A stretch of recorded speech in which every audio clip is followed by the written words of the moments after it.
I had just sold my biotech company Apex Biodyne for $60 million. To celebrate, I invited my only daughter, Emily, and her husband, Ryan Ford, to l'Orangerie, the most expensive restaurant in the city. I stepped away from the table to take the call confirming the wire transfer. When I turned to go back, a young waiter blocked my path. He was terrified. "Mr. Shaw," he whispered, "I saw your daughter.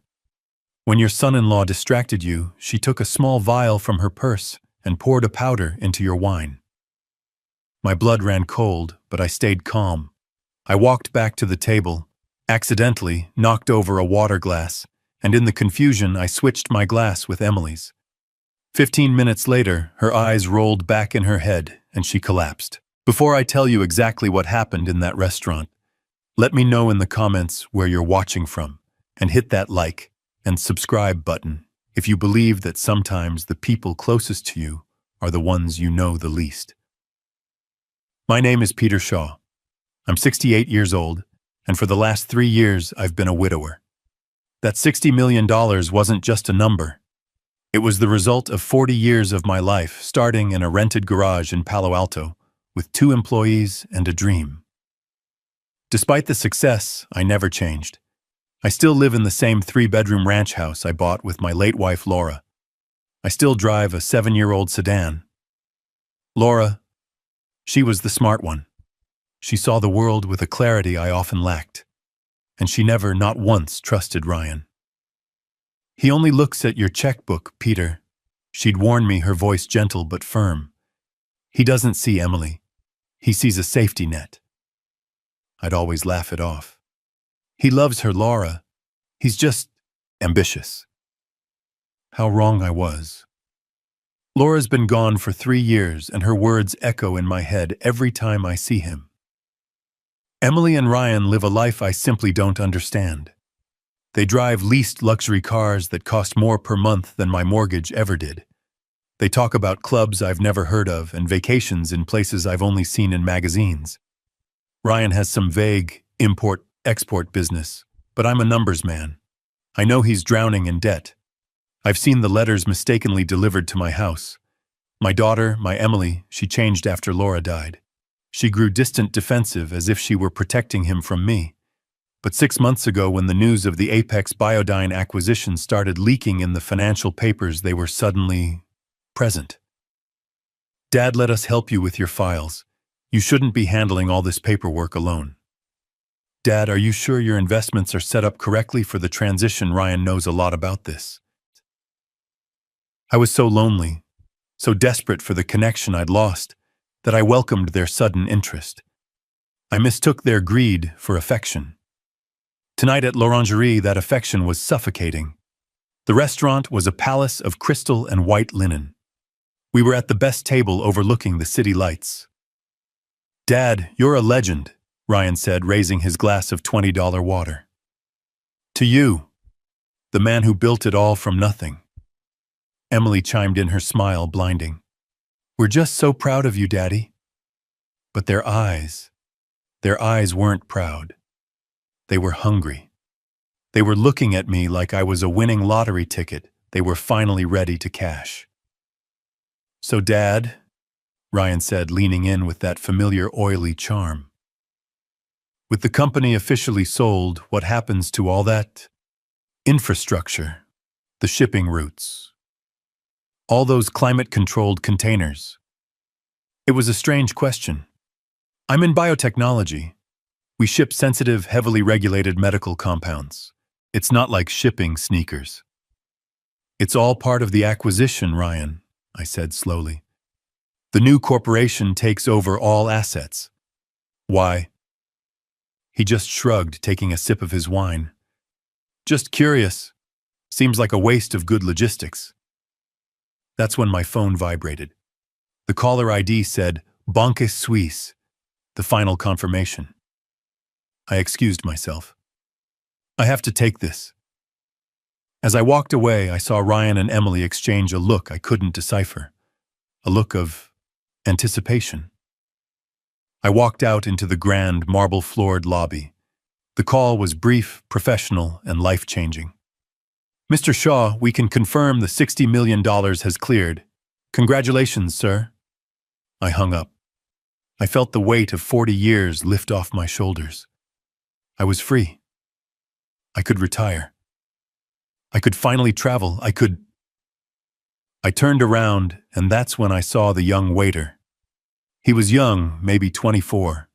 His uniform was immaculate, but his hands were shaking so badly he could barely hold his empty tray. Mr. Shaw, he repeated, his voice barely a whisper. My name is Evan. I'm sorry to bother you, sir. I'm new here, but I have to tell you something. I am a man who has run a multi-million-dollar company.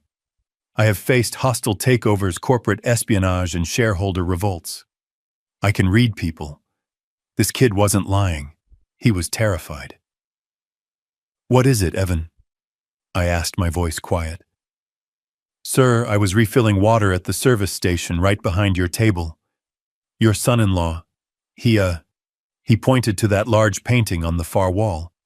He asked your daughter a loud question about the artist. It was strange. It felt staged, like he was making sure you were looking away. My blood turned to ice. My breath caught in my throat. Go on, I said. The moment you both looked away, your daughter, she was fast, sir. Really fast. She took a small brown glass vial from her purse. She unscrewed the cap, and she dumped a fine white powder into your wine glass. Then she swirled it just once and put the vial back in her purse. It took 2 seconds, maybe 3. A white powder, not a liquid, designed to dissolve. My mind raced. What was it, a poison to kill me here? In a crowded restaurant with witnesses. That's messy. That's traceable. This was something else. This was something clinical.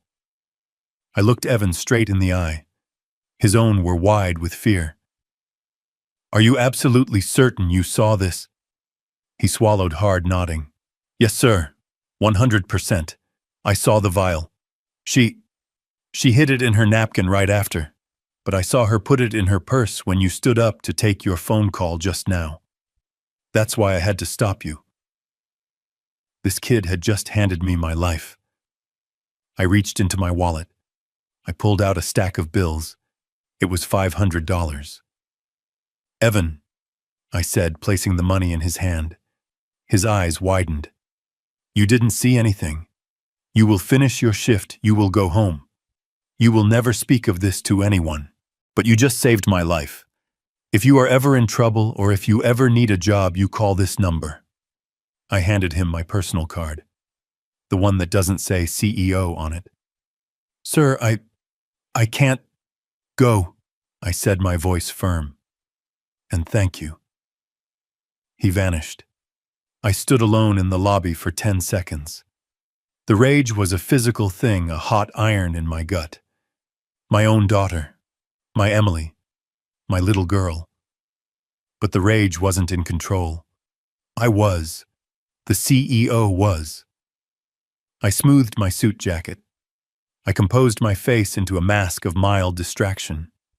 I took a deep breath, and I walked back to the table. I sat down. The smell of the expensive food, the truffle oil, the seared scallops suddenly made me sick. Everything okay, Dad? Emily asked. Her smile was so bright, so radiant.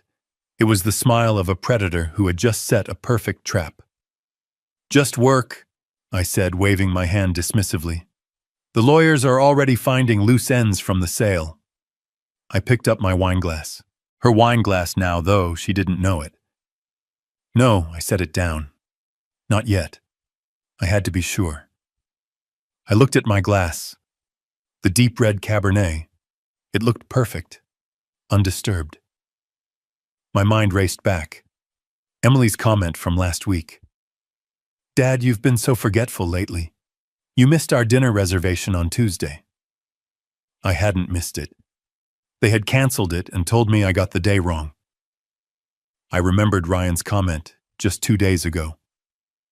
Peter, you seem confused. Are you sure you're okay to manage all this money alone? It all clicked. It wasn't poison. It was incapacitation. The powder wasn't meant to kill me. It was designed to mimic a stroke, to create sudden, terrifying confusion, to make me look like I had snapped right after securing $60 million. They wanted to have me declared incompetent. I needed to make the switch. Ryan was telling a long, boring story about one of his import deals, something about textiles from Turkey. Emily was hanging on his every word, her eyes sparkling, playing the part of the adoring wife. They were so busy performing for me they weren't really watching me. I waited. I needed a moment of distraction. The waiter, not Evan, a different one, came to refill our water glasses. This was my moment. As the waiter reached for Ryan's glass, I accidentally jerked my arm, my elbow connecting solidly with Ryan's full glass of water. "Oh, goodness!"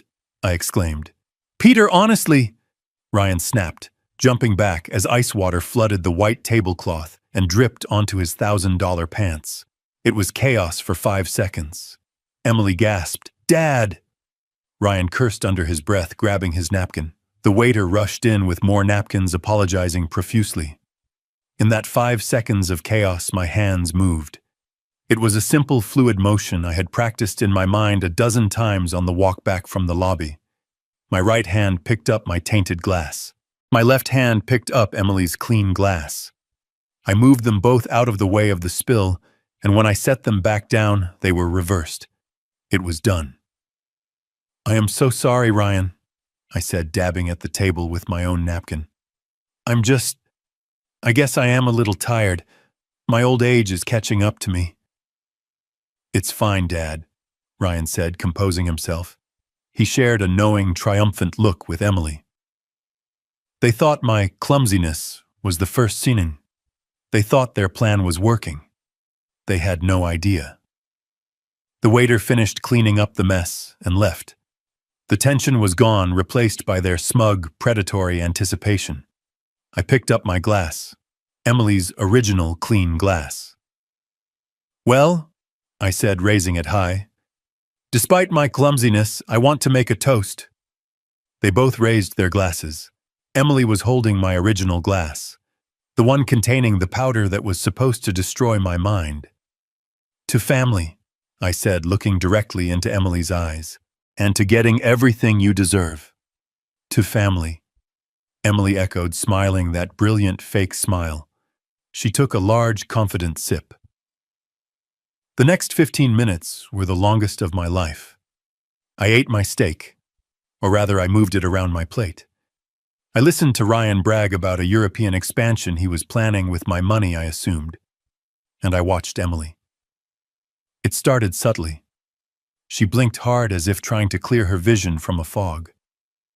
"Ryan," she murmured, interrupting him mid-sentence. "Honey, the lights, they seem very bright." Ryan chuckled, annoyed at being interrupted. "It's l'orangerie, darling. Everything is bright. As I was saying, the Berlin market is—" "No," Emily said. Her voice was thicker. She put her hand to her temple. Her words started to slur. "I feel dizzy. Ryan, I don't feel well." Ryan's smile faded. He looked confused. His eyes darted to me, then back to her. "Emily, stop playing. You've had 1 glass of wine." "I'm not playing," she tried to shout, but it came out as a mumble. She tried to stand up, pushing her chair back with a scrape. "The room, it's spinning. Her eyes rolled back in her head. She slumped sideways, her body hitting the plush velvet seat with a dull thud. Her arms began to twitch. A small, faint seizure. Ryan stared, frozen in pure, unadulterated panic. I dropped my napkin and stood up, my face a mask of fatherly terror. "Oh my God! Emily, somebody call 911. I let the silence hang for 3 full seconds. The entire restaurant, a room built on hushed tones, and the clinking of expensive crystal, was now dead quiet. Every eye was on our table. Ryan was staring at his wife, his mouth half open, his mind clearly not processing her collapse, but the collapse of his plan. He wasn't moving toward her. He wasn't crying out. He was frozen. That was my cue. I shoved my chair back, the heavy legs screaming against the polished marble floor. "My God, Emily!" I shouted. My voice cracked perfectly, a symphony of fatherly panic. I rushed to her side, grabbing her limp, cold hand. "Help, somebody, help, call 911. My daughter, she's not breathing right." I grabbed Ryan's shoulder, shaking him hard. He was still staring, his face a mask of pale, stunned horror. Not grief, not fear for her, but the raw logistical terror of an accomplice whose scheme has just exploded in his face. "Ryan, do something!" I yelled, playing the part of the confused, terrified old man. "Call an ambulance, don't just sit there." This snapped him out of it, but not in the way a loving husband would. He didn't rush to Emily's side. He didn't check her pulse. He immediately, instinctively tried to control the narrative. "No," Ryan said, his voice a low, sharp hiss. He grabbed his own phone but didn't dial. He looked at the restaurant manager who was approaching quickly, his face a mask of professional concern. "No 911, Ryan insisted. "She's fine. She's had too much to drink." I looked at him, my feigned confusion turning to feigned outrage. "Drunk, Ryan, she's convulsing. Look at her, she's shaking." "She does this, Ryan said quickly, his eyes darting around the room, lying, building an alibi on the fly. She mixes her anxiety medication with wine. It happens all the time. It's embarrassing." He actually leaned down and tried to pull her up by the arm. "We just need to get her home. I'm so sorry, everyone."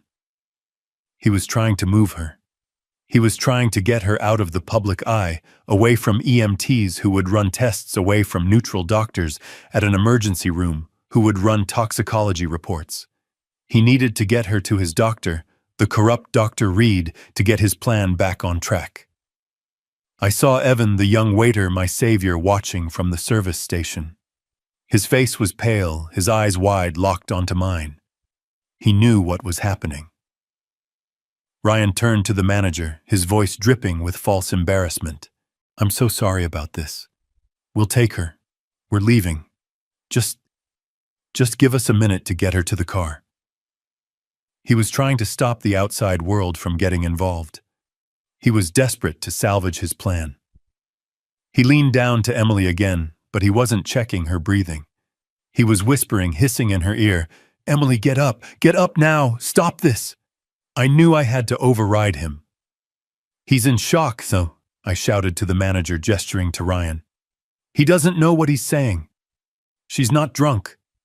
She barely touched her wine, she needs a doctor." Just as Ryan was about to physically lift Emily from the chair, Evan stepped forward, his own cell phone already pressed to his ear. "It's too late, sir," Evan said, looking past Ryan to the manager, his voice loud and clear in the silent room. "I've already called 911. They are on their way. They said not to move her under any circumstances." Ryan's head snapped toward Evan. The look in his eyes was no longer panic. It was pure, unadulterated murder.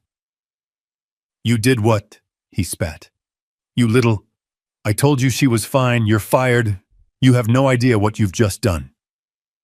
The manager, a tall man who was clearly not paid enough for this, stepped between them. "Mr. Ford, the waiter did the correct thing. If a guest collapses on our premises, we are legally required to call for medical assistance. Please step back." Ryan's mask of the charming, successful son-in-law was gone. He looked trapped, a cornered animal. He stared at me, his chest heaving, and I saw his mind finally putting the pieces together. The spilled water, the switched glasses, my sudden elderly clumsiness. He knew. He didn't know how I knew, but he knew I had done this.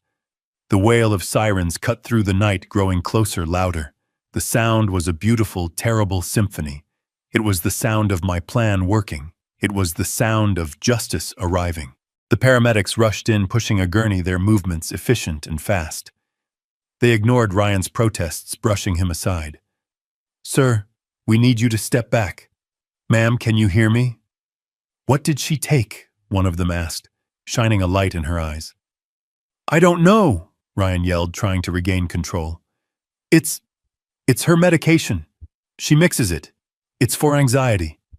Which medication, sir? We need a name. Ryan froze. Of course he froze. He couldn't say the name of the antipsychotic drug without incriminating himself. I don't know the name. It's just for anxiety. She keeps it in her purse. They loaded her onto the gurney. She was unconscious, her face pale and slack. For a second I felt a genuine pang of pity. She was still my daughter, my Emily. But she had made her choice the moment she uncapped that vial. The restaurant was silent. Every diner, every waiter, every busboy was watching. I followed the gurney out, hunched over, playing the part of the grieving, confused father. My baby. Oh God. Is she going to be okay? I whimpered. We reached the ambulance doors.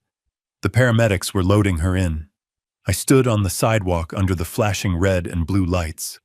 That's when Ryan grabbed my arm. His grip wasn't that of a panicked son-in-law. It was steel. He pulled me aside just out of earshot of the paramedics, his body blocking me from their view. His voice was no longer panicked. It was a low, venomous whisper. The voice of the man Laura had warned me about for years. What did you do? He hissed, his face inches from mine, the smell of expensive wine and rage on his breath. I let the tears well up in my eyes. I let my body tremble. I looked him right in the eye, a broken old man. Me, I whispered, my heart hammering against my ribs. Son, what did she drink? The emergency room at St. Jude's was a universe of controlled chaos. The lights were too bright, an assault on the eyes, and the air smelled of antiseptic bleach and burnt coffee. It was the smell of panic and routine all mixed together. Nurses moved like shadows, their voices calm and clipped, their faces impassive. They wheeled Emily into Trauma Bay 3, and Ryan followed them, almost tripping over his own expensive shoes. His voice was a high-pitched whine that grated on my nerves. She's allergic to shellfish, he was shouting at the intake nurse. I think she ate some bad shellfish, that's all it is. It must have been the scallops. He was already building his false narrative, seeding the lie. I hung back, playing the part I had chosen. The shocked elderly father, confused by the noise, my hands clasped in front of me, just watching. A young doctor, maybe 30 years old, pushed through the curtain. His scrubs were wrinkled, and he carried the permanent exhaustion of an ER resident, but his eyes were sharp. Sharp, intelligent, and focused. This was not the man they were expecting. This was not Dr. Reed. This was a complication. Mr. Ford, I'm Dr. Chen. I need to know exactly what your wife took. Ryan, breathless, stuck to his script. It was an allergy. Shellfish. She's terribly allergic.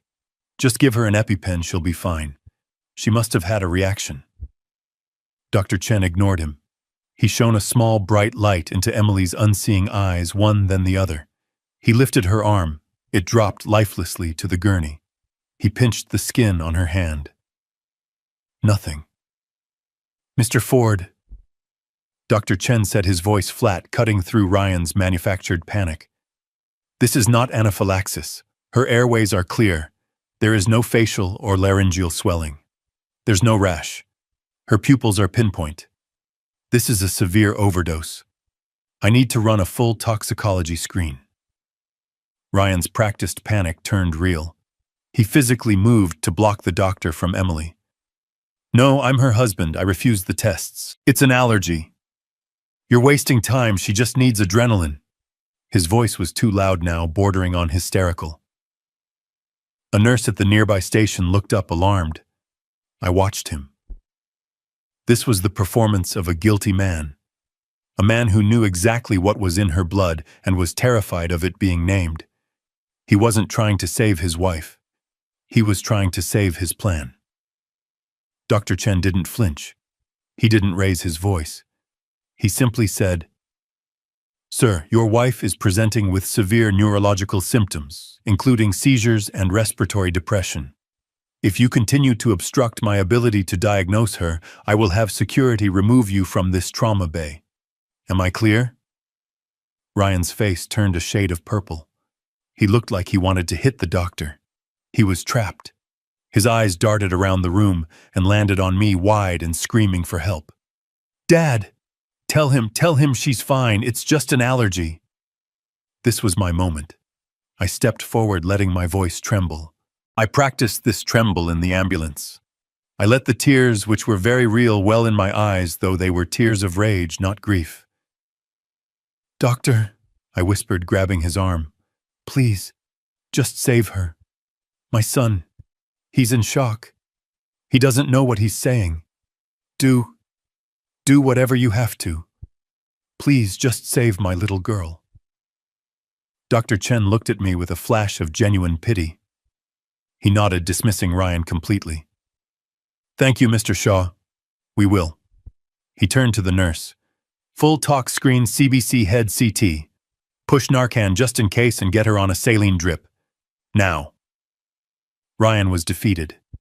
He slammed his fist against the wall, a performative act of grief for the nurses, but I knew it was the rage of failure. We were moved to the sterile gray waiting room.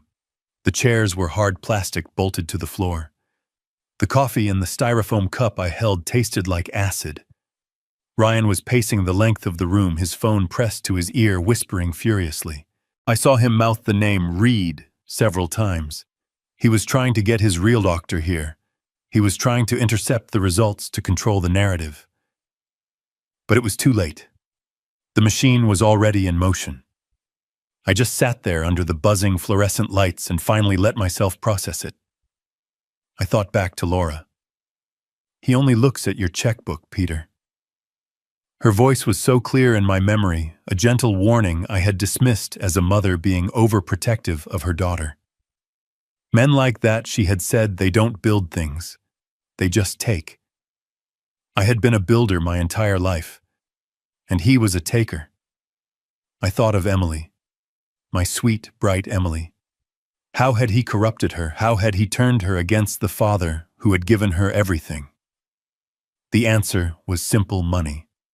The $60 million. But the plan, it was so specific. The drug, the symptoms, it all pointed to one thing. I remembered the emails. About a week ago, I had been on Emily's laptop trying to find a family recipe for her mother's lasagna that she had supposedly saved. I had accidentally seen her inbox. There was a subject line that stuck with me: the Shaw contingency. I thought it was about a surprise party, maybe for my retirement. I smiled and closed it. Contingency. What a fool I'd been. And I remembered Ryan's questions. Not just about the shipping containers, but about me. Dad, are you sure you're feeling okay? You seem to be forgetting things. You missed our dinner reservation on Tuesday. I hadn't missed it. They had canceled it and told me I got the day wrong. They were building a case. They were planting the seeds of my senility. This wasn't just about money. It was about control. They were going to use this drug, a drug that mimics a stroke, that causes acute confusion, that makes a 68-year-old man look senile, to have me declared incompetent. The timing was perfect. The day after my $60 million deal closed. It was brilliant. It was monstrous. An hour later, Dr. Chen returned. His face was grim. He wasn't looking at Ryan. He was looking at me. Mr. Shaw, I'm afraid the news isn't good. The toxicology report came back. Your daughter has a massive near-lethal dose of olanzapine in her system. Ryan, who had been on the phone with what sounded like his lawyer, froze. Olan. What? I've never heard of it. Olanzapine, Dr. Chen said, his voice sharp and precise. It's a very potent antipsychotic medication. We use it to treat schizophrenia, severe bipolar disorder. It is not anxiety medication. It is not something you mix with wine. A dose this high, frankly, I'm required to notify the police. This looks like an attempted suicide, or something else. Ryan started sputtering. Suicide? No, she wouldn't. She's happy. We were celebrating. Dr. Chen held up a hand. I need to explain the symptoms to you, sir. In a healthy individual, a massive dose like this doesn't just cause seizures. It mimics the symptoms of acute rapid-onset dementia. It causes confusion, slurred speech, psychosis, and neurological damage that can look identical to a severe stroke. And there it was. The final disgusting piece of the puzzle. It wasn't just any drug. It was the perfect drug. A drug that wouldn't just make me sick. It would make me look crazy. They weren't just trying to hurt me. They were trying to erase me. To legally erase my mind, my identity, my signature. They were going to have me committed. They were going to put me in a home, take control of my $60 million, and leave me to rot in a diaper drooling into my soup while they lived on my life's work. Ryan was staring at the doctor, his face ashen. He finally understood that the doctor wasn't just diagnosing Emily. He was describing the very weapon they had chosen. The plan was in ruins. Is she going to be okay? Ryan stammered his act as a loving husband returning, but it was too late. His voice was hollow. We're pumping her stomach and administering the antidote, Dr. Chen said coolly. She'll be very sick for a few days, and she will be placed under a 72-hour psychiatric hold, as is protocol. But yes, physically, she should recover. Dr. Chen looked at me, his eyes full of pity. Mr. Shaw, I'm so sorry you had to see this. I'll give you two a moment. He left. The silence in the waiting room was heavy, broken only by the sound of Ryan's ragged breathing. He knew. He knew that I knew. He looked at me, his eyes no longer full of rage, but of a new dawning terror. And the war had just begun. Ryan's composure was a cheap suit, and it was ripping at the seams. He collapsed onto one of the hard plastic chairs in the waiting room, but he couldn't sit still. He was vibrating with a toxic energy. He was a cornered rat, and he was getting desperate. I knew my part to play. I slumped into a chair across from him, burying my face in my hands. I let my shoulders shake, mimicking the sobs of a broken old man. I was crying, but not for Emily. I was crying for the daughter I had already lost, the one who had tried to chemically erase my mind. Dad, Ryan's voice was sharp, suspicious.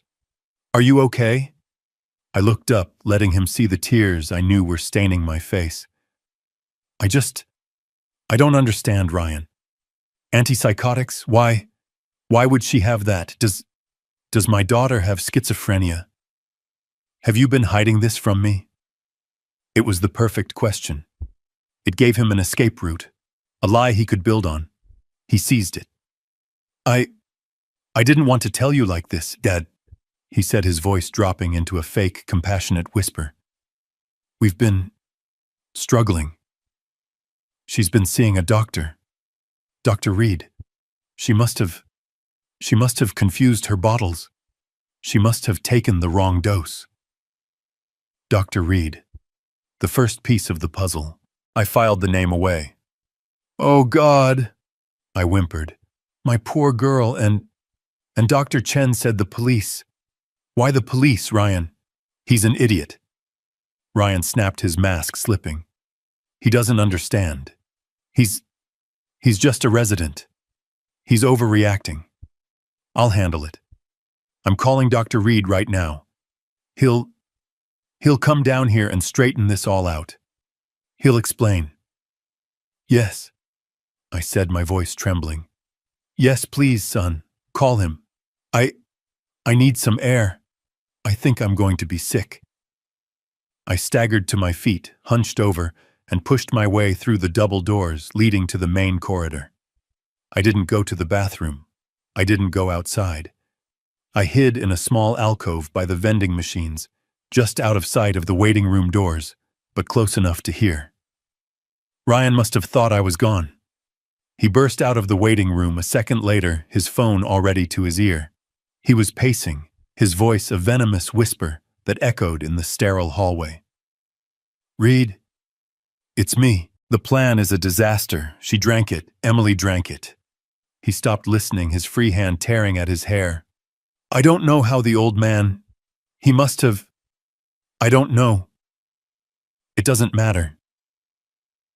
He's here acting all confused and broken, but...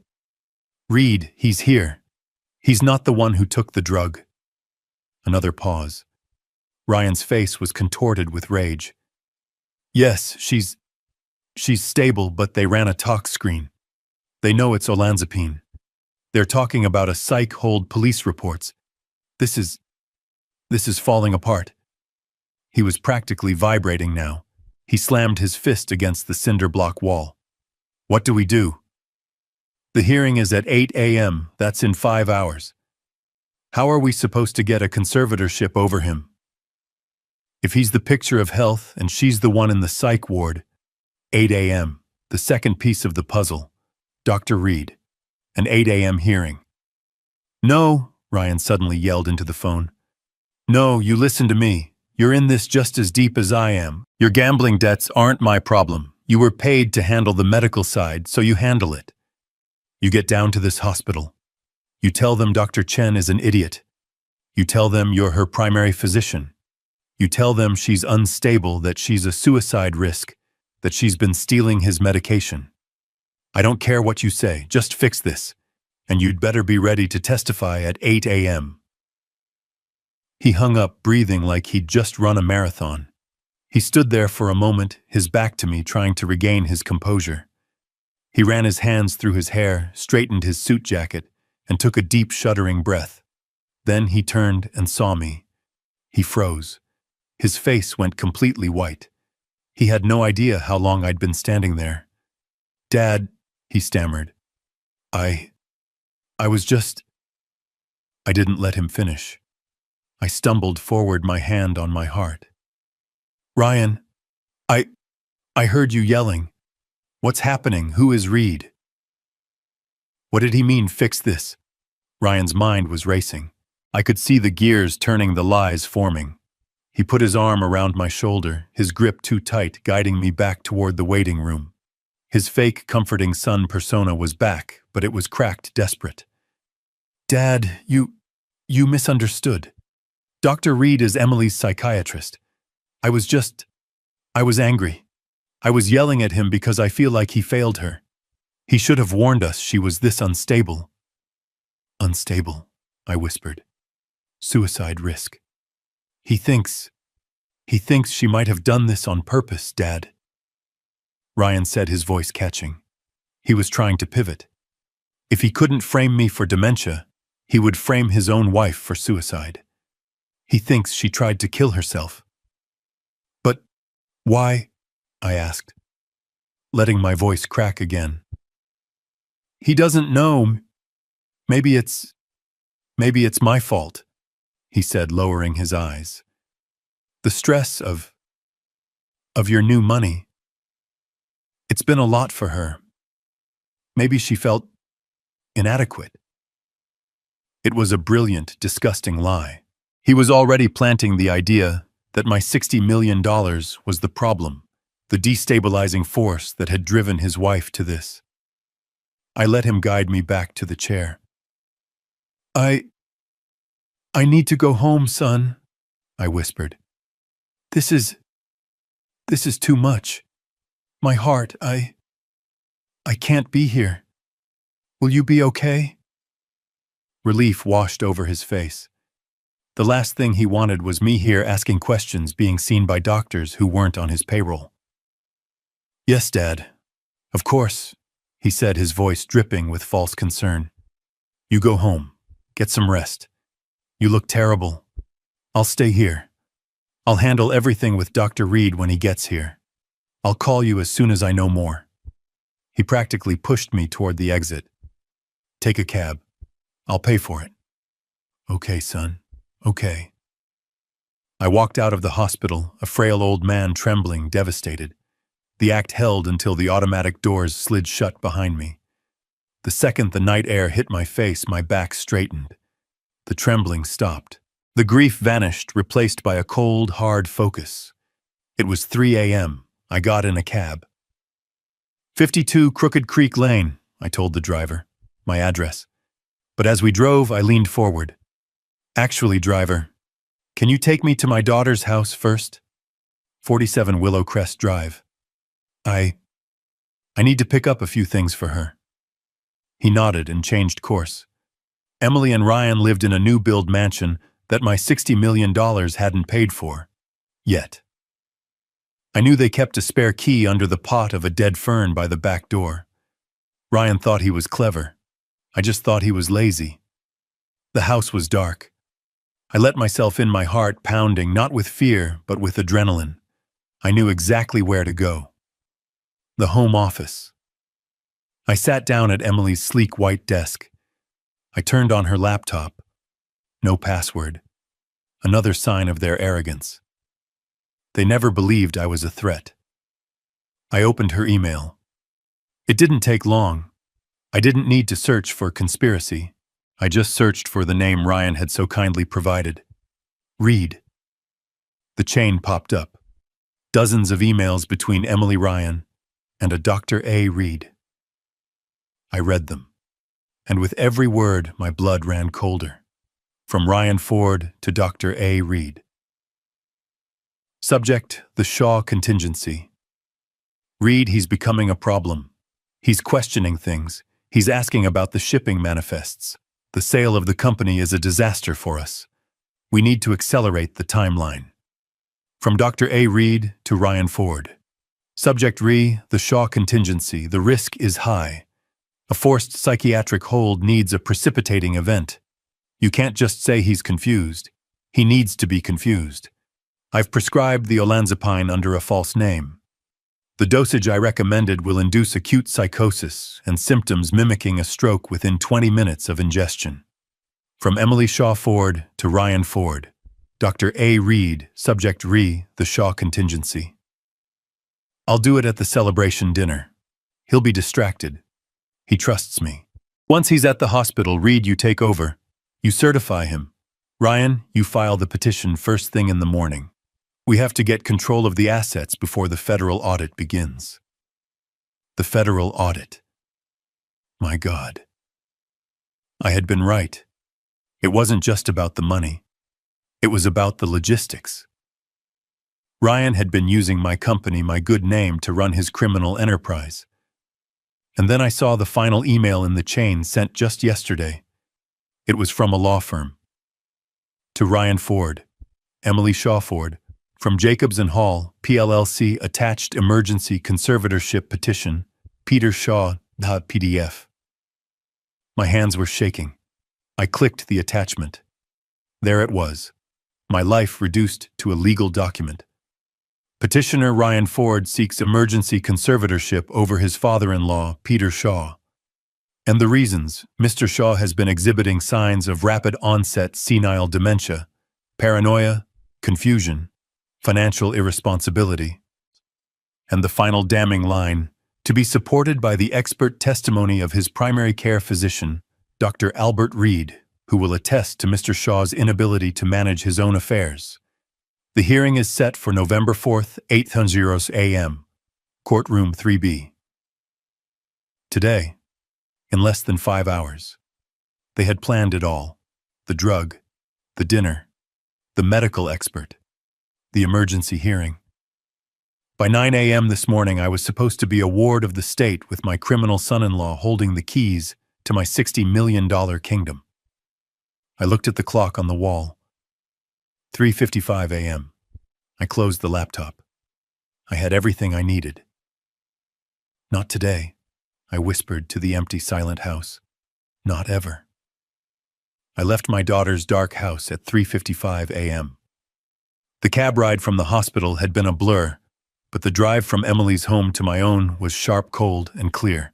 My hands weren't shaking anymore. The frail, devastated old man I had been playing for the last few hours was gone, left behind in the hospital waiting room. The man driving my sedan now was Peter Shaw, the CEO. The man who had built a $60 million company from nothing.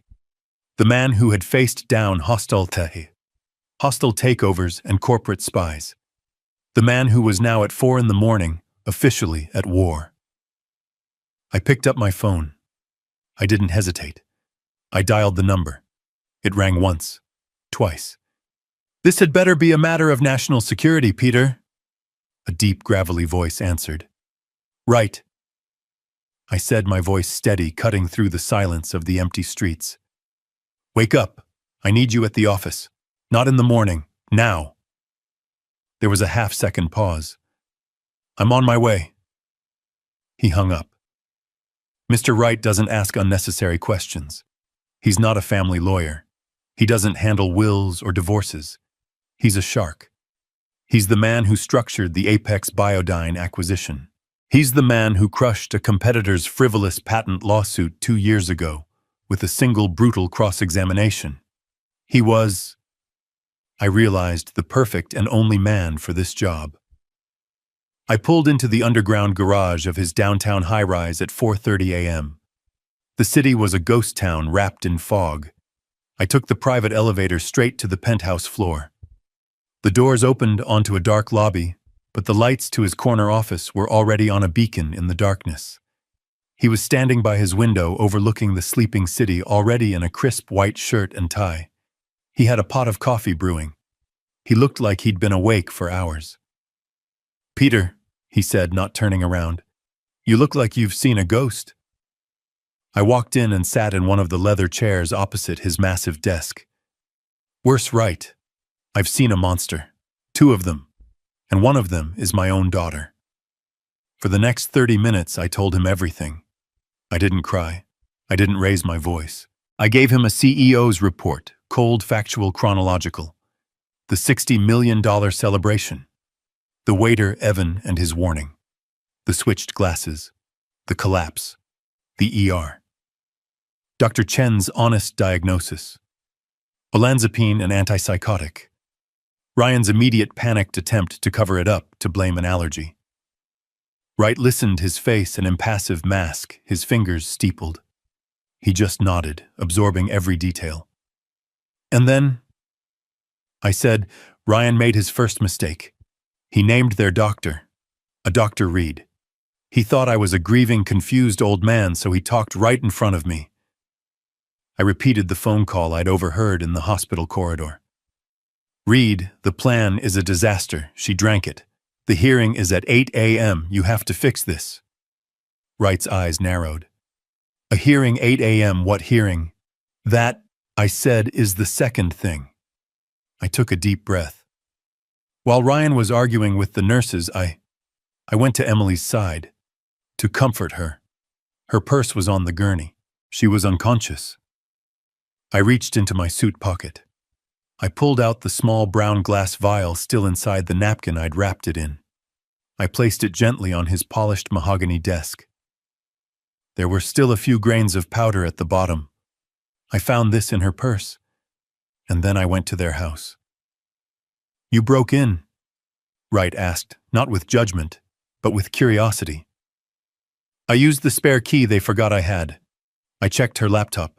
I searched your name, Reed." Wright's impassive mask finally cracked. A slow, cold smile spread across his face. "Peter, you old fox." She saved it all, right. The entire conspiracy. An email chain called the Shaw Contingency. Emails between her, Ryan, and this Dr. Reed. He prescribed the drug. He advised them on the dosage. He was going to be their expert medical witness. Witness for what? Wright asked, though he already knew. I leaned forward. "A hearing. This morning. 8 a.m. Courtroom 3B. I forwarded you the email with the attachment. It was an emergency petition for a conservatorship. My conservatorship." Wright swiveled in his chair, his computer screen lighting up his face. He read the email, then opened the PDF. I heard him let out a low whistle. My God. Rapid onset senile dementia, paranoia, financial irresponsibility, a danger to himself and his assets. He looked up at me, his eyes now sharp, all business. They were going to have you drugged, declared incompetent, and committed all in the space of 12 hours. And Ryan would have full control of all $60 million before the market even opened. He stood up. The shark was in the water. "Peter, we are going to destroy them," he said, his voice a low growl. He began to pace. "This isn't just family fraud. This is conspiracy to commit aggravated assault. This is medical malpractice. This is perjury. This is beautiful in the most disgusting way." He picked up his phone. He didn't dial. He hit a single speed dial button. "Peterson," he barked into the receiver. "It's right. Wake up." He didn't wait for a reply. "I need a full workup. A doctor. Name is Albert Reed. R-E-E-D. I need to know everything. Bank accounts, debts, medical board citations, mistresses, parking tickets. I want to know what brand of toothpaste he uses. And I need it. Not now. I needed it 30 minutes ago." He hung up. He looked at me. "Okay. They have a hearing at 8 a.m. We'll be there. But we are not going to defend Peter. We are going to attack. This Dr. Reed is the weak link. He's the one who connects Ryan's plan to a criminal act. They think they're walking into a simple family court hearing to roll over a confused old man." Wright poured me a cup of coffee. His hand was perfectly steady. "They have no idea," he said, a grim smile on his face, "that they're actually walking into their own execution." It was 5:15 in the morning. The sky outside Wright's penthouse office was just beginning to bruise with the first pale gray light of dawn. The city below was silent, a sea of dark glass and steel. The only sound in the massive quiet room was the hiss of the high-end coffee machine and the steady rhythmic click, click, click of Wright tapping his gold pen on his legal pad. The adrenaline from the hospital from the break-in at Emily's house was starting to wear off. It was being replaced by something else, a cold, heavy exhaustion that settled deep in my bones. But it wasn't the exhaustion of an old man. It was the exhaustion of a general on the eve of a battle he never asked to fight. "He's been planning this for months, Wright," I said. My voice sounded rough in the stillness. "He's been playing me. My own daughter." I had to stop. Saying it out loud made it real in a way the emails hadn't. The pain was a physical thing, a sharp, constant pressure behind my ribs. Wright didn't offer sympathy. That's not why I pay him. He's a strategist. He poured me another cup of coffee, black and strong enough to strip paint. "Grief makes people blind, Peter," he said, his voice a low gravel. "They counted on you being the grieving husband. They miscalculated. They didn't count on you still being the CEO." He was right. They saw Dad. They saw the old man in the worn cardigan, who missed his wife. They forgot who had built the company they were so desperate to steal. They forgot that I didn't get to where I am by being naive. I had just been naive about them. "I should have listened," I murmured, staring into the black coffee. "God, I should have listened to Laura." Wright looked up from his notes. His eyes were sharp. "Laura, what did she know? She saw him." I said, the memory washing over me, fresh and painful. From the very beginning, from the first dinner he had at our house, Ryan was so charming, full of compliments, laughing at my bad jokes. I was happy for Emily. But Laura, she had that X-ray vision for people. That night after they left, she was quiet. I asked her what was wrong. I could still see her clear as day, sitting in our old armchair by the fireplace, a book open on her lap that she wasn't reading. "He doesn't see her, Peter," she told me, her voice soft. "He sees her name. He sees Shaw. He sees Apex Biodyne."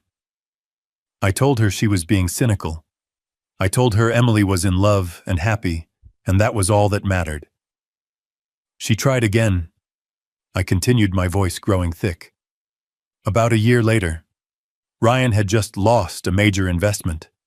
$20,000 of their money or so, he said. Emily came to me crying, humiliated. Of course I wrote the check. I thought I was helping my daughter. That night Laura was furious. Not at me, at him. I looked at Wright, the shame of that memory hot on my face. She said, "He's a taker, Peter. He only looks at your checkbook. He's a parasite. And he's teaching our daughter how to be one too."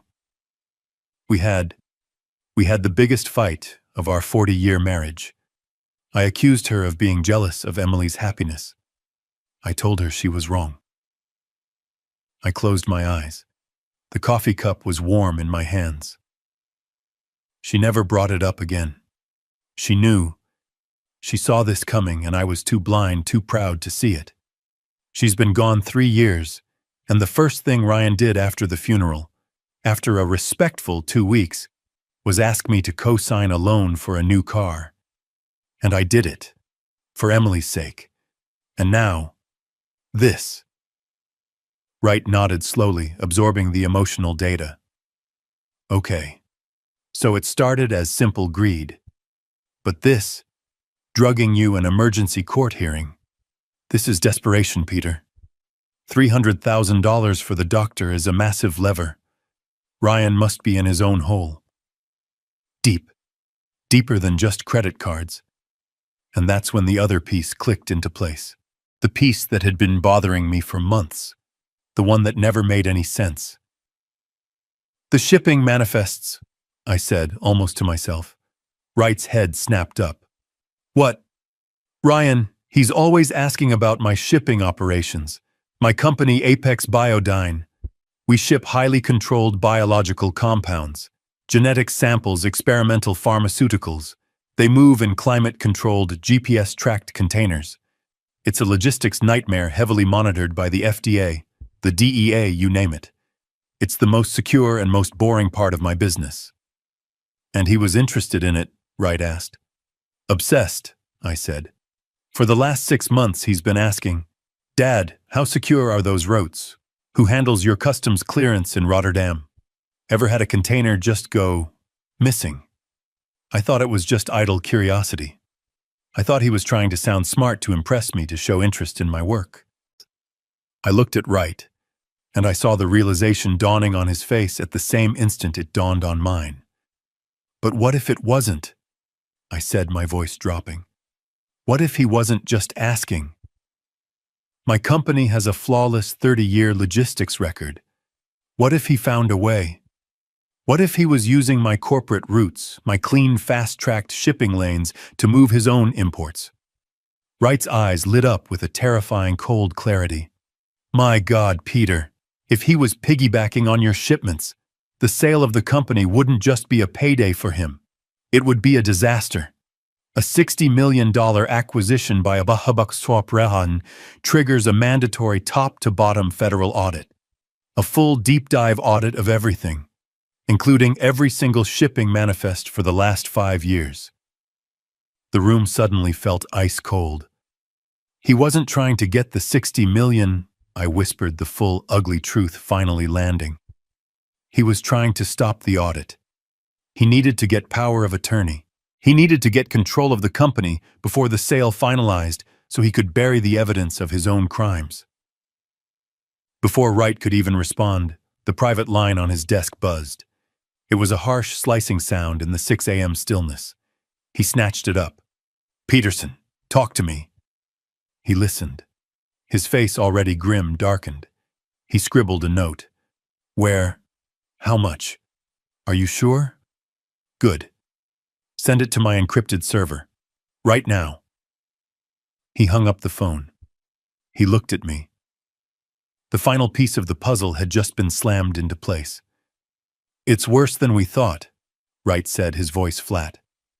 Our private investigator just ran the financials on Dr. Reed. He didn't just find debts. He found the source. Reed owes $310,000, gambling debts, to an offshore sports book. Wright paused, letting the weight of the next words land. And guess who the parent company of that offshore book is? I waited. A shell corporation based in the Caymans. RF Imports. Ryan Ford Imports, I whispered. Ryan doesn't just owe Reed money, Wright said, standing up and grabbing his briefcase. Ryan owns him. He's not a conspirator. He's a puppet. He checked his watch. 6:15 a.m. Let's go, Peter. We have a hearing to attend. The phone on Wright's desk shattered the 6 a.m. silence. It was a harsh digital ring, an alarm signaling the next phase of the battle. We both stared at it. My caller ID showed Ryan's face smiling, taken at a barbecue last summer, a lifetime ago. Wright just nodded once. Speaker Peter, and remember who you are. You're not a CEO. You're a confused, terrified old man who just saw his daughter collapse. I took a breath. I picked up the phone. My hand was steady, but I made my voice tremble. Hello, Ryan. Dad? Oh, thank God, where are you? I've been calling your cell, the house. I was about to call the police. Are you okay? His voice was a masterpiece of fake concern, a performance so slick it made my skin crawl. He was an artist of deceit. I don't know, I stammered, cupping my hand over the phone as if I were trying to hide my words from the world. I'm at a diner. A coffee shop. I couldn't be in the house, Ryan. Not after last night. All of Laura's things, I needed to think. I heard him let out a long, slow sigh. It wasn't a sigh of relief that I was safe. It was the sigh of a predator who had just located his prey. He thought I was weak, broken, and wandering the streets in a daze. He thought he had me. Dad, I understand. I really do, he said, his voice dripping with false sympathy. But listen to me. I have some news. It's about Emily. Emily? I asked, my voice cracking. Is she worse? No, she's stable. She's resting. He paused, setting the hook. But I just spoke to her doctor. Her real doctor. The specialist who's been treating her, Dr. Reed. Reed, I repeated as if trying to place the name. The man you were calling from the hospital. Yes, Dad. Ryan said, his voice smooth and reassuring.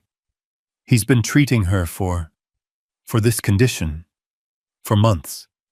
He came to the hospital as soon as I called him. He reviewed her chart. He talked to Dr. Chen. And I pushed. What did he say? Here it came. The second trap. Dad, he's worried. He's worried about you. I stayed silent. I let the confused pause hang in the air. Me, I finally whispered. Why? Why me? He says based on what I told him. Your forgetfulness lately. Your outburst at the restaurant. How you were so confused. He was using my own act against me, turning my feigned symptoms into his evidence. He says these neurological conditions, they can be genetic. He says what happened to Emily. It could be a precursor to what's happening to you. It was brilliant, I had to give him that. It was a disgusting, brilliant lie. He was building a bridge connecting his wife's suicide attempt directly to my senility, with his paid-off doctor as the foundation. I don't understand, I said, my voice shaking. I feel fine. I'm just upset, son. Dad, listen to me, Ryan said, his voice hardening, just a fraction, taking on an air of authority of a son forced to take charge. Dr. Reed is a professional. He's the best in his field, and he's on his way to your house right now to check on you. It's for your own good. I'll meet him there in 30 minutes. There it is, I thought. The trap wasn't just a phone call. It was a house call. He couldn't get me to the hospital, so he was bringing his corrupt doctor to me. Reed would arrive, find me alone, confused and agitated from the night's events. He would perform a preliminary exam in my living room, and then at 8 a.m. he would testify under oath that he had just seen me, and that I was without a doubt a danger to myself and my $60 million estate. He was moving the battlefield from the hospital, which he had lost, to my home, which he thought he controlled. I had to give him the performance of his life. "No!"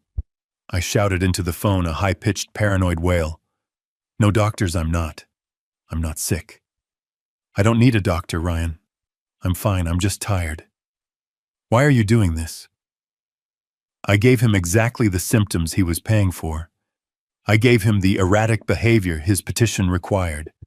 I could hear the smile in his voice as he tried to soothe me. "Dad, you hear yourself. You're yelling. You're not making sense. This is exactly what Dr. Reed warned me about. This is the confusion. Please, Dad, just go home. I know you're scared, but just go home and let the doctor talk to you. For me. Do it for Emily." I looked across the desk at Wright. He was watching me, his expression unreadable, but his eyes were alive, analytical. He was enjoying this. I let out a long, shuddering sob, a broken sound torn from the throat of a man who had lost everything. "Oh God! Oh God! A doctor! At the house! Laura! I don't know what to do. I don't know." I was giving him a masterpiece of senile panic. "It's okay, Dad," Ryan said, his voice now a venomous, comforting coo, the voice of a snake lulling its prey. "Everything is going to be okay. You just need help. We're going to get you help. Just go home. I'll meet you and Dr. Reed there in 30 minutes. We'll sort this all out. We'll take care of you." "Okay," I whispered, my voice sounding small and defeated. "Okay, son. Help. Yes. I need help.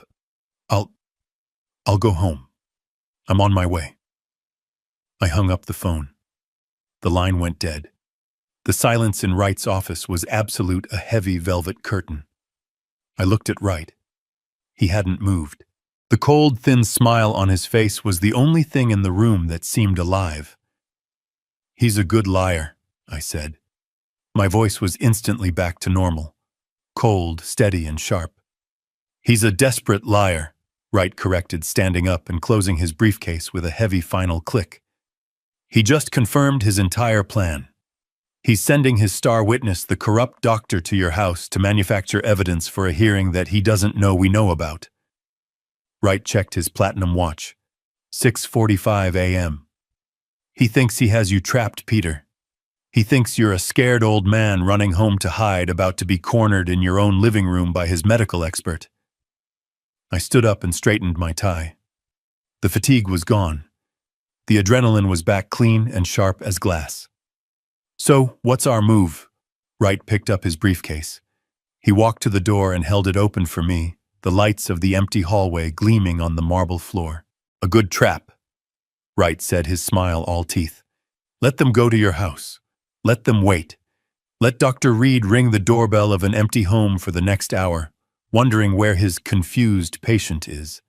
Let them panic." "And where will we be?" I asked, walking past him into the hall.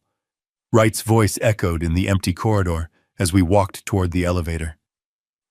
Peter, we have a hearing to attend. Courtroom 3B, 8 a.m. sharp. And he said, pressing the elevator button, are going to be early. 7:45 a.m. The fluorescent lights of the county courthouse hallway hummed, casting a sick, greenish glow on the cheap linoleum floors. The air smelled of stale coffee and old floor wax. This wasn't my world. My world was boardroom negotiations and international contracts. This was a place of petty squabbles and family betrayals. It felt dirty. Mr. Wright and I stood at the end of the hall, just watching the door to courtroom 3B. We were early. They were earlier. Through the small wire mesh window in the door, I could see them. My family. My executioners. Ryan was pacing. He was wearing his best suit, a dark charcoal wool that I probably paid for, but he looked like hell. His eyes were bloodshot, his skin pale and clammy. The stress and adrenaline from the night's disaster were rolling off him in waves. He was a man who had gambled everything and was desperate to see the final card.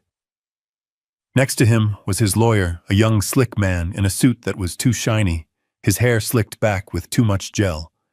He looked like he'd gotten his law degree from a late-night television commercial. And then there was Dr. Reed. He wasn't pacing. He was sitting on the hard wooden bench, completely still, his hands clasped so tightly, his knuckles were white. He was a man in a cage of his own making. A $300,000 cage. He kept dabbing at his forehead with a handkerchief, his eyes darting toward the door every few seconds. He was terrified of me. He should have been terrified of Ryan. Ryan stopped pacing and leaned in to whisper to his lawyer. I couldn't hear the words, but I didn't need to. I knew exactly what they were saying. I could almost hear his frantic hiss. He's not here. It's 7:48. He's not coming. The lawyer must have put a calming hand on his arm, motioning for him to keep his voice down. He probably told him what a gift this was. And then Ryan spoke again, his voice a low, triumphant rasp that carried just enough to be heard in the quiet hall where I stood. It's perfect, he whispered to his lawyer. The lawyer nodded, a smug little smile playing on his lips. He's not here. Of course he's not here. Ryan let out a sound that was half laugh, half hiss. Dr. Reed went to his house just like we planned. He rang the bell for 20 minutes. No answer. The old man is gone. He's probably wandering the freeway in his bathrobe by now. He leaned in closer, his voice dropping, but his arrogance making it sharp. This is better than the original plan. He's a missing person. He's confused, he's scared, he's a danger to himself. This just proves our case. The judge will have to grant the emergency petition. We'll have the guardianship before 9 a.m. I felt Wright's hand on my shoulder, a silent, heavy pressure. Not yet, Peter, he whispered, his voice a low rumble. Don't move. We wait for the judge. We let them commit. We let them lie to an officer of the court. Let them build their own gallows plank by plank. My rage was a cold, hard stone in my chest. I wanted to burst through that door. I wanted to see the look on my son-in-law's face. I wanted to grab him by his expensive choking tie and ask him how he dared to destroy my family. But Wright was right. This wasn't an emotional outburst.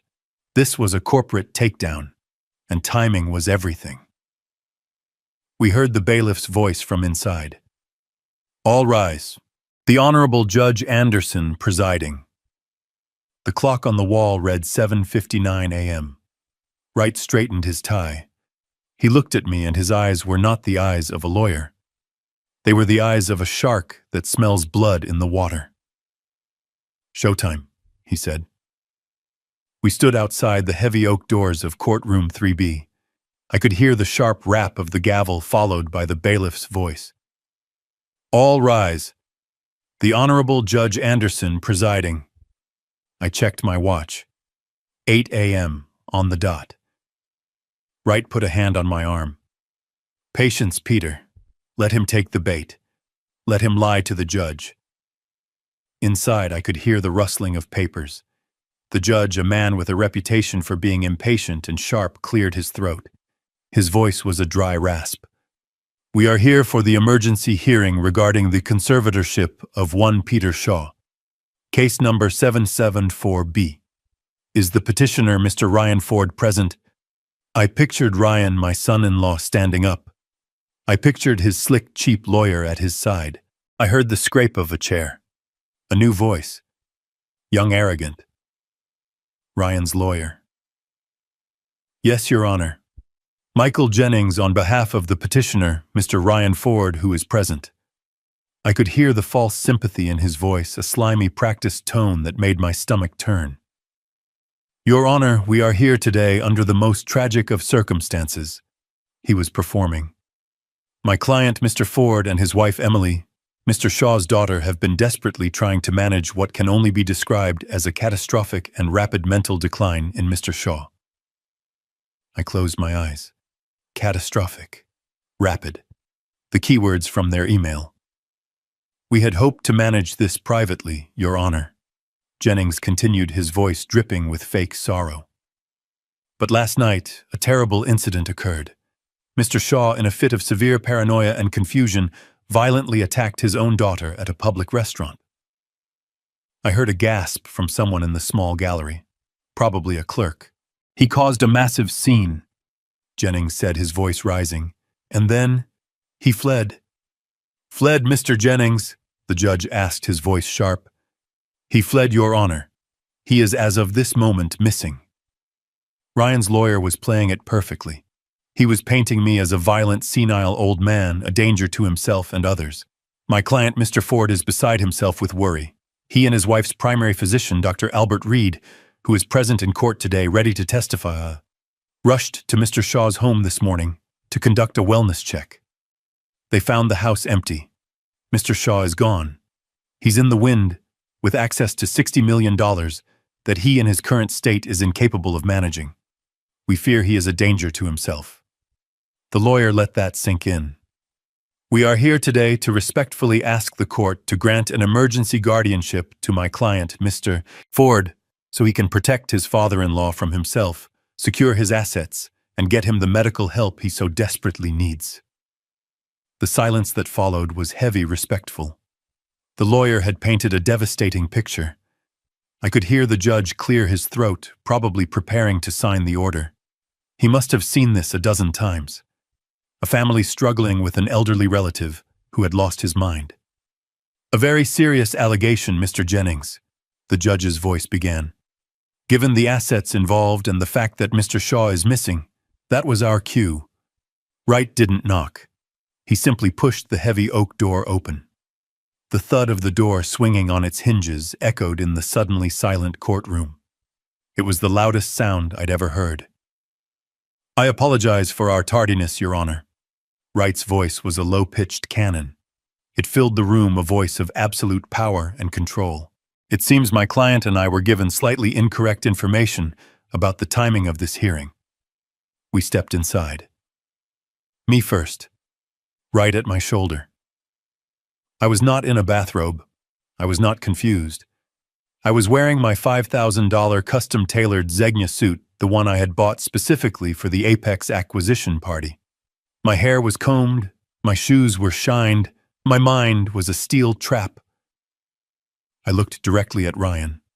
The color drained from his face. It didn't just go pale.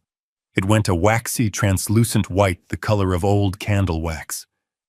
His jaw dropped open, a wet, ugly, gaping hole.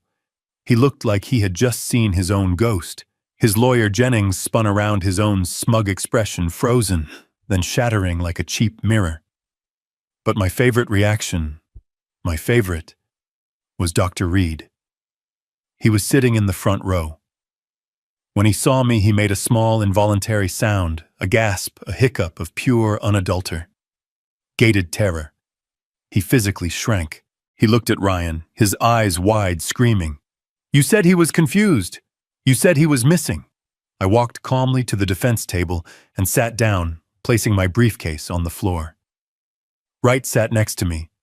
We looked like we owned the place. We did. Mr.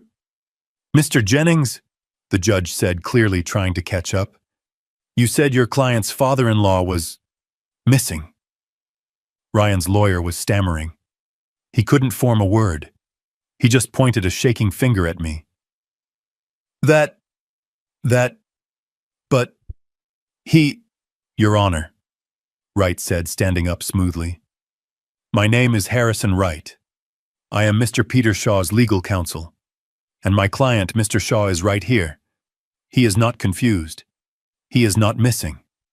And he most certainly did not attack his daughter. He is, however, the victim of a depraved and criminal conspiracy, and we are here to address it. Ryan made a noise like a man being strangled. He sank into his chair, his eyes locked on mine. The look of triumph was gone. The arrogance was gone. All that was left was the raw, primal fear of a man who knew he had just been checkmated. Ryan's lawyer, Jennings, looked like he had been physically struck. His mouth was opening and closing, but no sound was coming out.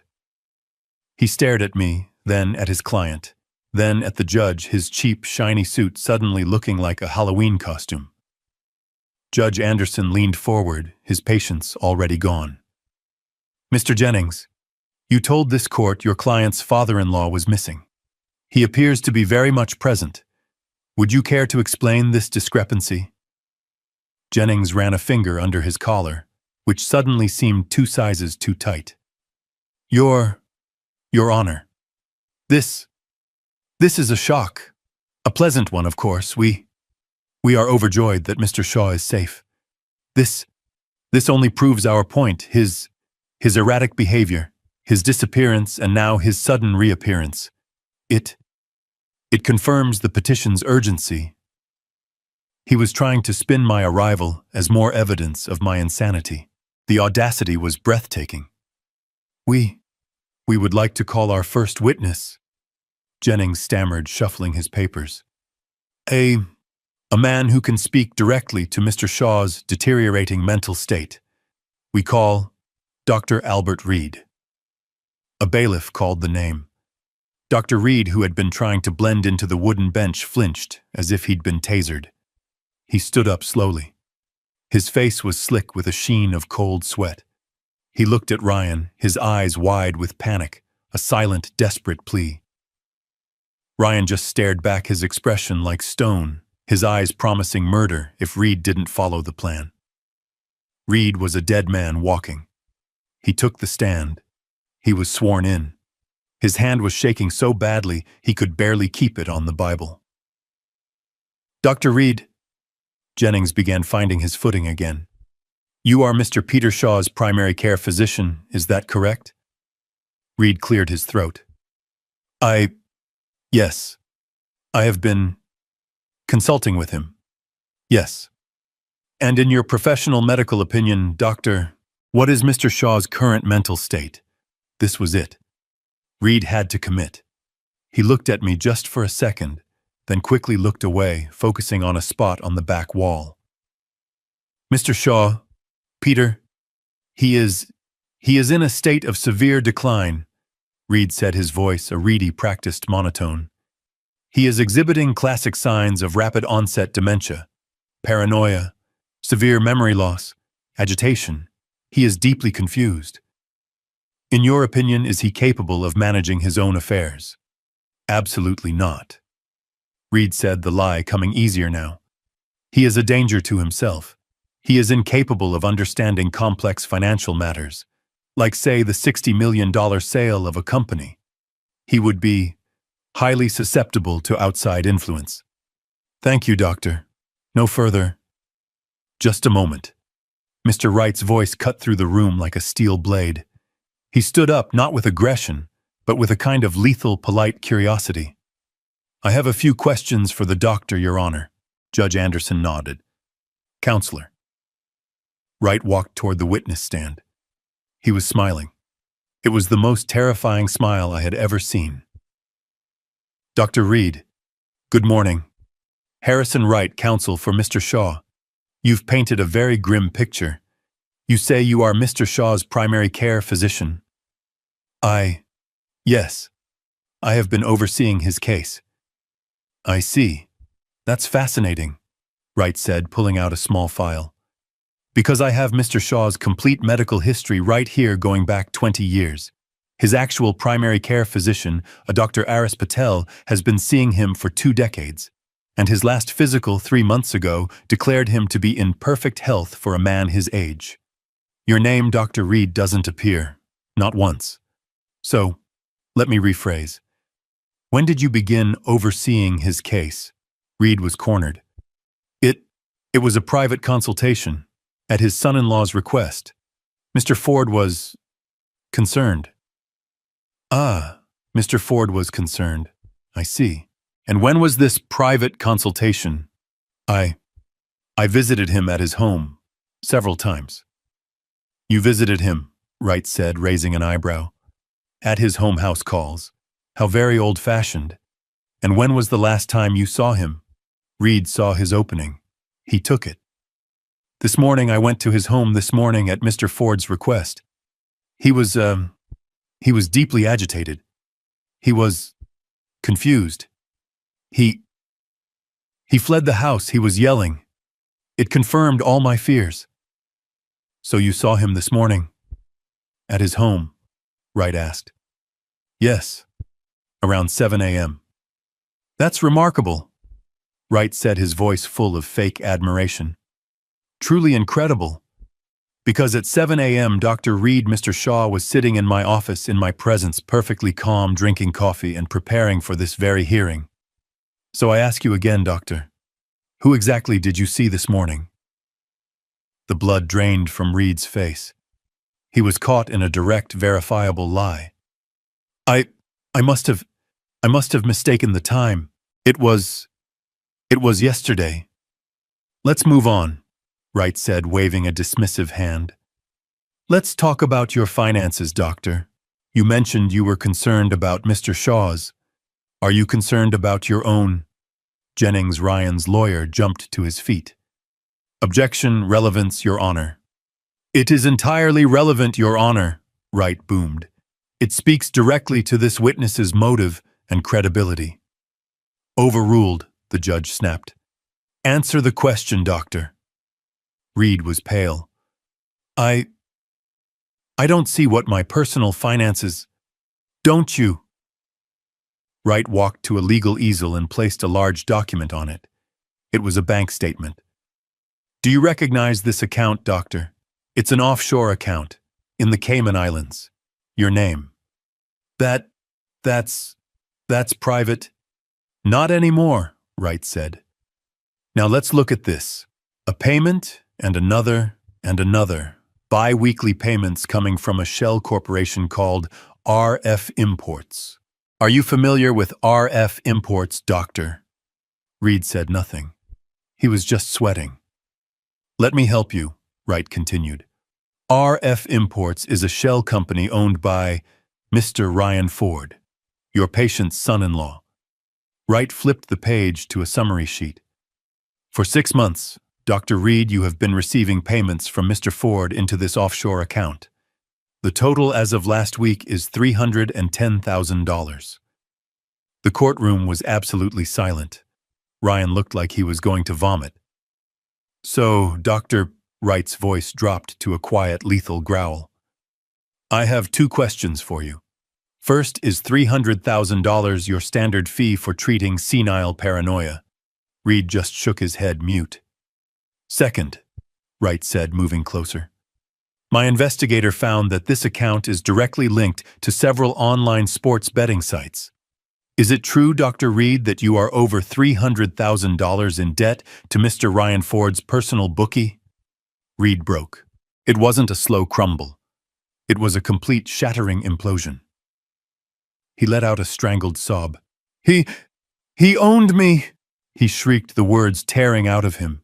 He owned my debt. He said he'd ruin me. He said he'd report me to the medical board. He told me the old man was already confused. He said it would be easy. He was sobbing now, a pathetic, broken man. He said he just needed a medical opinion to protect his family. He gave me the vial. He told me what to say. It was all him. He planned it all. He forced me. He collapsed forward, burying his face in his hands, his whole body shaking. The judge stared aghast. The stenographer's fingers were flying. Ryan's lawyer, Jennings, slowly sat down his case, his career evaporating before his eyes. And Ryan just sat there, frozen, his mask of sanity completely gone, his eyes wide and empty. He had lost, and he knew it.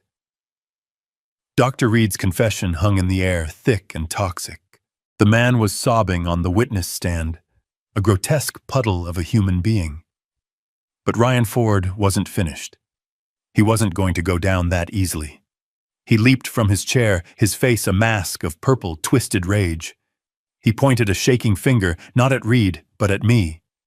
He's lying, Ryan shrieked, his voice cracking. The doctor is lying. He's in on it with him. My father-in-law is the crazy one. He poisoned his own daughter.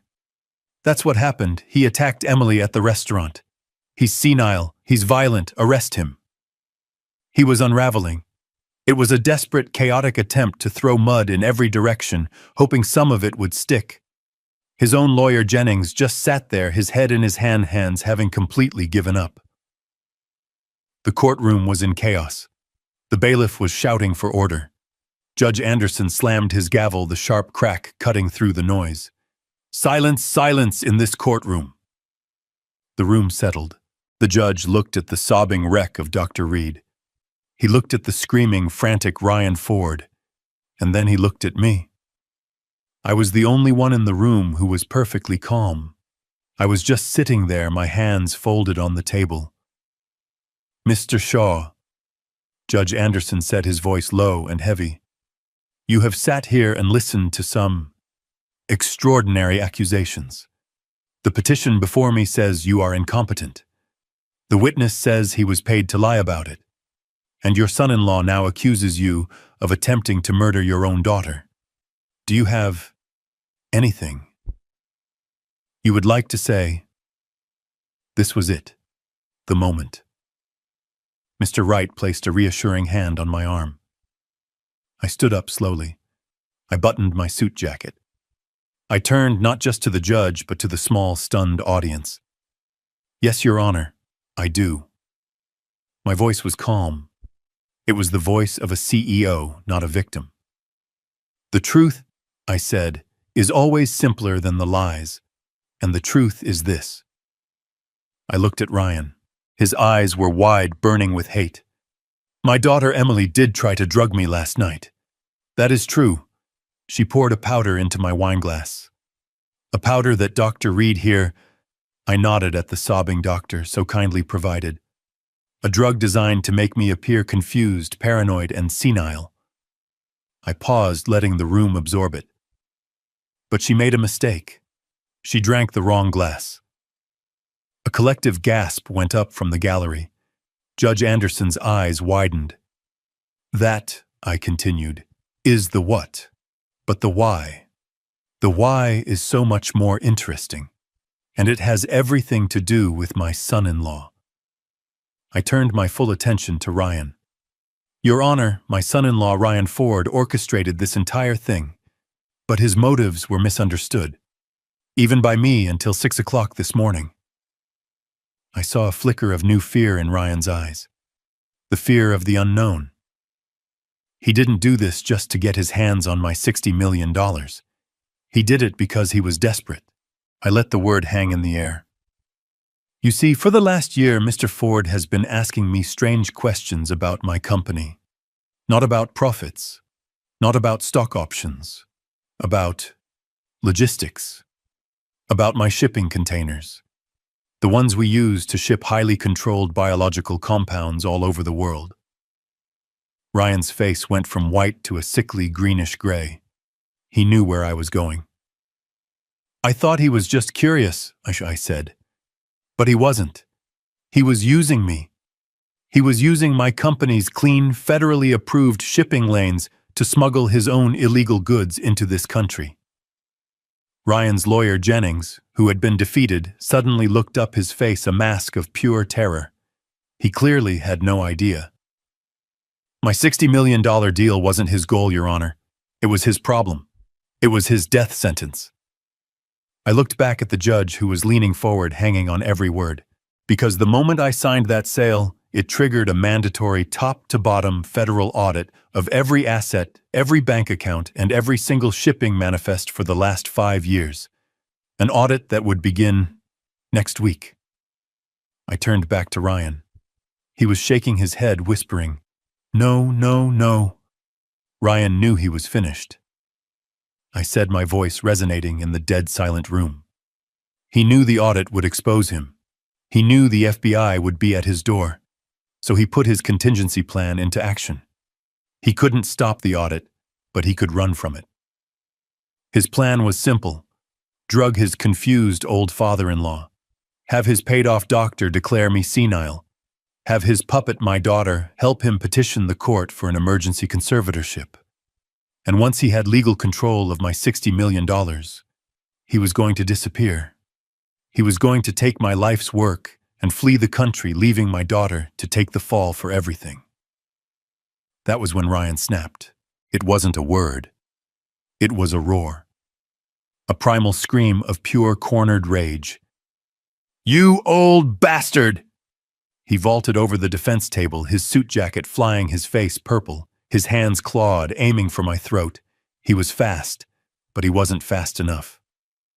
Before he had even cleared the table, two men in the back row stood up. They weren't bailiffs. They were tall, fit, and wearing suits that didn't come from a department store. They moved with a speed that was terrifying. They intercepted Ryan in midair, tackling him to the ground in a tangle of limbs and expensive wool. He hit the floor with a sickening thud. "No, let me go! I'll kill him! I'll kill you!" he screamed, his spittle flying. One of the men was already yanking Ryan's arms behind his back, the click, click, click of handcuffs echoing in the courtroom. The other man stood up, brushing off his jacket, and held up a badge to the stunned judge. "Special Agent Davies, FBI," he said calmly, as if he did this every day. "Mr. Wright contacted our office at 6:30 this morning. We were here to observe the testimony regarding the federal audit." He nodded to his partner, who was hauling a screaming, thrashing Ryan to his feet. "Ryan Ford," Agent Davies said, his voice booming. "You are under arrest for conspiracy to commit fraud, interstate smuggling, and bribery of a medical official. You have the right to remain silent." I just stood there watching. I looked at Dr. Reed sobbing on the stand. I looked at Ryan, my son-in-law, a ruined, screaming animal being dragged out of the courtroom. I looked at Mr. Wright, who was calmly packing his briefcase. The war was over, and I had won. The courtroom dissolved into chaos. Judge Anderson was pounding his gavel, but the noise of the FBI agents subduing Ryan and Dr. Reed wailing on the witness stand drowned him out. The bailiff finally announced the hearing was suspended indefinitely. Ryan and Reed were both taken out in handcuffs. I watched them go, my son-in-law's eyes burning with a hatred so pure it was almost beautiful. He was no longer hiding. The monster was finally on full display. Wright clapped me on the shoulder. "It's done, Peter." "No," I said, my voice heavy. "Not yet. There's one last thing." I didn't wait for him. I walked out of the courthouse, past the stunned reporters who were already shouting my name, and got into the back of my car. I told my driver to take me to St. Jude's Hospital. The emergency room chaos had subsided. Now Emily was in a private room on the 4th floor, the psychiatric ward. A bored-looking police officer sat outside her door. He recognized me from the news, which was already exploding on every TV in the lobby, and he nodded, letting me pass. I pushed the door open. She was sitting up in the hospital bed, bathed in the harsh afternoon light. The IV was still taped to her arm. Her face was pale and blotchy, her hair a tangled mess. She wasn't my bright, vibrant Emily. She was a hollowed-out shell. The television in the corner of her room was on the volume low. A local news anchor was speaking urgently. Being led out of the courthouse in handcuffs. Ryan Ford's son-in-law of billionaire philanthropist Peter Shaw has been arrested on federal smuggling and fraud charges. They were showing the footage. The video of Ryan tackling me, of the FBI agents taking him down. Emily was watching, her whole body shaking, silent tears streaming down her face, creating dark, wet patches on the thin hospital gown. She looked up as I entered. Her eyes were wide, not with guilt, but with the terror of being caught. "Dad," she whispered, her voice a broken croak. "Dad, what happened? I just woke up. I saw this on the news. Ryan, what did they do to him?" She was lying. Even now, after everything, her first instinct was to lie, to play the victim, to pretend she was just a confused, innocent bystander in the wreckage of the life she had helped destroy. I didn't raise my voice. I didn't yell. I felt nothing but a profound, bone-deep tiredness. The rage was gone, burned away in the courtroom. All that was left was the ash. I walked to the window and stood looking down at the city traffic. "They arrested him, Emily," I said, my voice flat. But why?" she sobbed, clutching the thin hospital blanket. Smuggling fraud. I don't understand. Dad, I didn't know. I swear I didn't know he was doing any of that. I just thought. I turned to look at her. Her beautiful face, so much like her mother's, was twisted into a mask of deceit. And for the first time I saw her clearly. Not as my daughter, but as his accomplice. You knew, Emily, I said. My voice was quiet, but it cut through her fake sobs like a razor. She stopped crying, her breath hitching. What? You knew, I repeated, walking closer to the bed. You didn't know about the smuggling. I'll give you that. He was probably smart enough to keep you out of that part. But you knew about the rest. No, Dad, You knew you were going to drug me, I said, my voice unyielding. You knew you were going to a hearing this morning to have me declared insane. You knew Dr. Reed was a fraud. You knew you were helping your husband steal $60 million from your father. You knew that.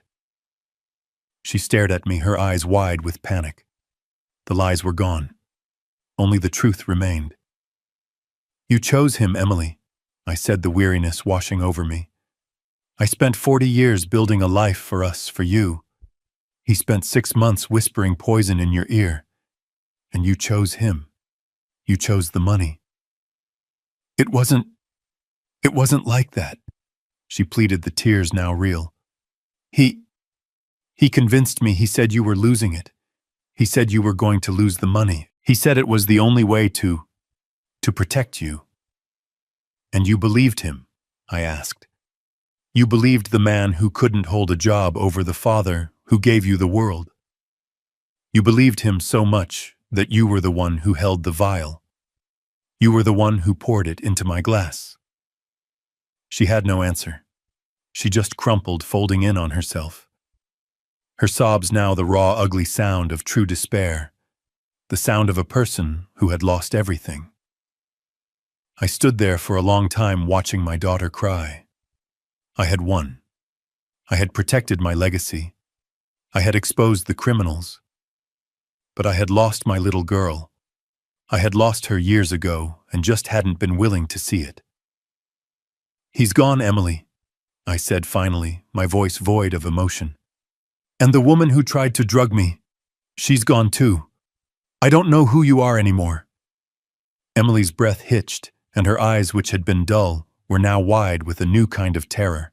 The realization of what she had done and what it meant was finally crashing down on her. Jail, she whispered, her voice trembling. Oh my God, Dad. Ryan, Dr. Reed, the conspiracy. I'll go to jail. I'll lose everything. She started to sob, the desperate, ugly cries of someone who had just lost the entire world. I watched her for a long, cold moment. I felt nothing. No pity, no anger, just a finality. I was no longer her father. I was her new reality. No, I said. My voice was quiet, but it cut through her sobs and stopped them instantly. She looked up at me, confused, her face a mess of tears and smudged mascara. You're not going to jail, Emily. I walked over to the chair by her bed and sat down. I wasn't the broken old man anymore. I was the man who had just closed a $60 million deal, and I was now structuring my next one. I am going to use my money, I said, all of it to fix this. I am going to hire the best legal team in the country. They will argue that you were a victim of coercion, that you were manipulated by your husband, that you suffered from a temporary mental break. They will keep you out of prison. I saw a small, pathetic flicker of hope light up in her eyes. Dad, I am also, I continued, going to pay for you to go to the best rehabilitation facility in the country. Not for drugs, Emily, for your character. You are going to spend months, maybe years, in therapy learning about accountability ethics and the consequences of your actions. Her hope grew. She was seeing a way out. She was seeing the safety net. Oh, Dad, thank you. I'll do anything. But, I said, And that one word, that simple word, sucked all the air out of the room. Her smile froze. But, I repeated, leaning forward, the $60 million is now in a trust. My trust. I am the sole administrator. You will never see a single cent of it. You will not have an allowance. You will not have a credit card. You will not have a new car. The lawyers and the doctors will be paid directly by me. Her face fell. But what about? You will not inherit anything, Emily. Not until you are a different person. Not until I decide you are. You will have nothing. You will be, for the first time in your life, truly poor. She stared at me, uncomprehending. But how? How will I live? How will I eat? I smiled. It was not a kind smile. Oh, you'll have a job. A job? Yes. You'll be working. You'll have a minimum wage job, and you will learn perhaps for the first time what it means to earn your own money. And your new boss? Well, I've already arranged it. I stood up. He'll be here to pick you up when you're discharged. Who? She whispered. Who is it? I just looked at her. I didn't need to answer. 6 months later, I was in my same old ranch house. The afternoon sun was streaming through the windows, illuminating the dust motes dancing in the air. I was sitting in Laura's old armchair reading a book. I was finally at peace. The doorbell rang. I opened it. It was Evan, the young waiter from l'Orangerie. He was no longer wearing a waiter's uniform. He was in a sharp, well-cut suit, carrying a leather briefcase. He was my new personal finance manager, and he was worth every penny of his 6-figure salary. Mr. Shaw, he said, stepping inside. He was all business, but his eyes were always kind. Evan, how are things? I asked, heading to the kitchen to pour us coffee. The markets are stable, he said, following me and opening his briefcase on my modest kitchen table. The foundation funding is secure, and I have the first report from the shelter. The shelter. The one I had funded with the first $5 million. A place for people who had nowhere else to go. And, I asked. Evan looked down at his report. Emily Shaw Ford completed her first full work week. She's on the night shift. Her supervisor says she was compliant, but slow. Slow is fine, I said, as long as she's thorough. Oh, she was thorough, Evan said, a small grim smile playing on his lips. She's assigned to sanitation for the first month. She cleaned every toilet in all 3 wings. Perfectly. I took a sip of my coffee. I looked out the kitchen window at the old oak tree Laura and I had planted together 40 years ago. The leaves were just beginning to turn gold. Good, I said, my voice quiet. That's good. I turned back to Evan. All right, son. Let's talk about the quarterly projections.